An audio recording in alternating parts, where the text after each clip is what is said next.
যুক্তরাষ্ট্র ও ইরানের মধ্যে নতুন করে উত্তেজনা বাড়ছে।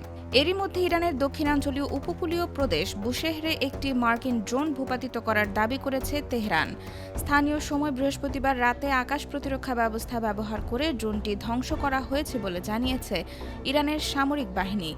বুশেহরের জাম কাউন্টির গভর্নর মাসুদ তাঙ্গেস্তানি বলেন, শত্রুপক্ষের একটি আকাশযান লক্ষ্য করে সফল অভিযান চালানো হয়েছে এবং বর্তমানে পরিস্থিতি পুরোপুরি স্বাভাবিক রয়েছে। তবে ধ্বংস হওয়া ড্রোনের ধরন বা ক্ষয়ক্ষতির বিষয়ে বিস্তারিত তথ্য প্রকাশ করা হয়নি।